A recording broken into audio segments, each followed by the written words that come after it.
If you listened to my last episode, you heard me talk about the ADHD ecosystem, how your child's brain functions within a system of sleep, screen time, nutrition, hydration, movement, and structure, and how if that system is off, the results are going to be off no matter what else you put in place. And I want to stay here for a minute because this is not a one-time concept. This is something I want drilled in, not in an overwhelming way, but in a clear, practical way that actually helps you make changes. Because once you see your child's behavior through the lens of an ecosystem, everything starts to make more sense. The focus issues, the emotional ups and downs, the lack of follow-through, it stops feeling random and it starts to feel predictable. And if something is predictable, it's also changeable. Today, we're going to take this one step further. We're not just going to talk about the ecosystem, we're going to build it. And I want you to think about this the same way you would think about restoring a rainforest. You wouldn't walk into a damaged rainforest and try to fix everything in one day. You wouldn't dump water everywhere, plant 100 trees, change the soil, and expect instant results. That would actually create more chaos. Instead, you would stabilize one part of the environment at a time, allowing the system to slowly come back into balance. The same is true for your child's brain. You don't need to change everything overnight. In fact, when families try to do that, it usually backfires. Kids push back, parents get overwhelmed, and nothing sticks. So we're going to focus on 5 key areas of the ecosystem, and I want you to think of these as foundational levers. When you adjust them, everything else begins to shift.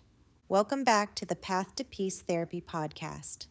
I'm Stephanie Buckley, a parenting strategist, ADHD specialist, and family systems coach who has been married to my husband for over 3 decades and raised a now thriving neurodivergent son who is 23 years old and has ADHD. My personal experience as a parent and my professional work with families intersect every single day in my practice. I understand the tension that builds in a home when parents feel like they are watching potential slip through their fingers. And I understand the quiet shame many children and young adults feel when they know they want more for their life, but cannot seem to bridge the gap between intention and action. The first place we start is sleep, because sleep is the foundation of the entire ecosystem. If sleep is off, everything is off. And I want you to think about this in the most practical way possible.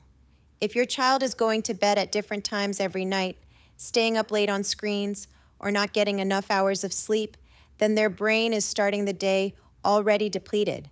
And a depleted brain cannot regulate well. It cannot focus well. It cannot handle frustration well.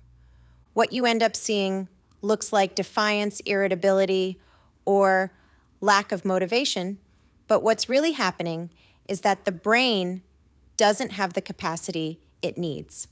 This is why I always say sleep is not negotiable. It is the baseline of the ecosystem. And I'm not asking you to create a perfect routine overnight. I'm asking you to start with consistency. A consistent bedtime, a consistent wake time, and a reduction in stimulation before bed. That alone can change more than most parents realize. The second piece of the ecosystem is the morning, specifically what your child is eating and drinking when they wake up. And again, let's think about this logically. If your child wakes up, skips breakfast, or eats something high in sugar and doesn't hydrate, what are we expecting their brain to run on? You are essentially asking their brain to perform without fuel. And then we're surprised when they can't focus, when they're irritable, or when they crash halfway through the morning. This is where a simple shift can make a significant difference. Adding protein in the morning eggs, Greek yogurt, a smoothie, and pairing it with hydration gives the brain something stable to work with. It's not complicated, but it's foundational. And this is what I want parents to start seeing. These small, practical shifts are not small in their impact. They are ecosystem changes. The third area we need to look at is screen time, because this is one of the biggest disruptors of the ecosystem right now. Screens, especially video games and fast-paced social media, provide constant high stimulation. And when the brain gets used to that level of stimulation, everything else feels slower, harder, and less rewarding.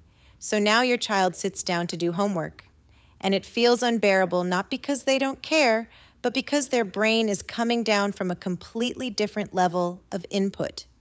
This is where we need to create boundaries, not as a punishment, but as a way to protect the ecosystem, especially at night. Late night screen use is one of the fastest ways to disrupt sleep, and once sleep is disrupted, the entire system is affected. So again, we're not trying to eliminate everything overnight. We're looking for strategic shifts reducing screen use before bed, creating clear start and stop times, and helping your child's brain come back to baseline. The fourth piece of the ecosystem is structure and routine. And this is where I see a lot of families struggle because structure can feel restrictive. But I want you to think about it differently. Structure is not about control, it's about reducing chaos. When a child doesn't have a predictable routine, their brain has to constantly figure out what's next. And for a brain that already struggles with executive functioning, that creates overwhelm very quickly. What you see is avoidance, procrastination, or shutdown. When you add structure, clear expectations, consistent routines, designated times for tasks, you're actually taking pressure off the brain. You're creating a rhythm that allows the brain to function more efficiently.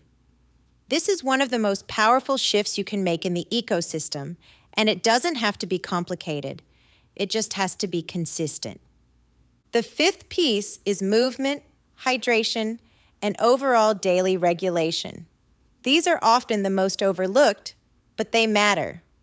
The brain is part of the body, and when the body is not supported, the brain cannot perform at its best.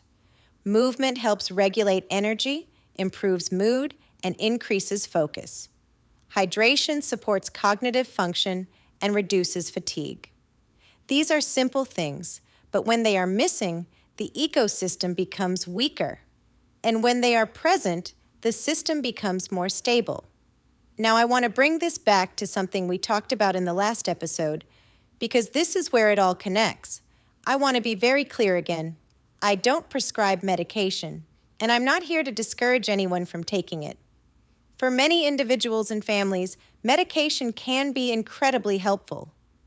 But if it is part of your plan, it has to be understood within the ecosystem. It is one tool, not the entire solution. Because if the ecosystem is not supporting the brain, that one tool is being asked to do far more than it was ever designed to do. And that's when families say, it didn't work, when in reality, the environment wasn't aligned to support it.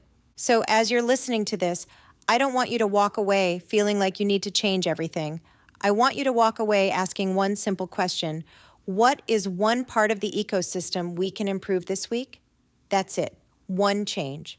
Because when you change one part of the system starts to respond. And when the system starts to respond, everything begins to feel a little bit easier. At the end of the day, this is what I want you to remember. You don't fix the brain in isolation. You build the environment the brain lives in. And when that environment is stable, supportive, and consistent, the brain has a much better chance of doing what you're asking it to do. This episode is for educational purposes and to provide support.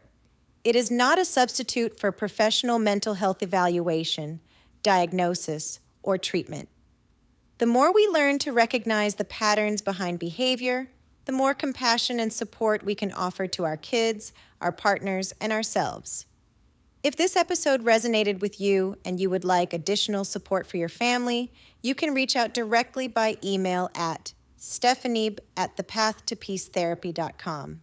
If you are in California, I offer virtual sessions for families navigating ADHD, executive functioning challenges, anxiety, and complex family dynamics. You can also learn more about my work at thepathtoppeacetherapy.com. And as always, take a deep breath, give yourself some grace, and remember, peace is possible, and you don't have to do this alone.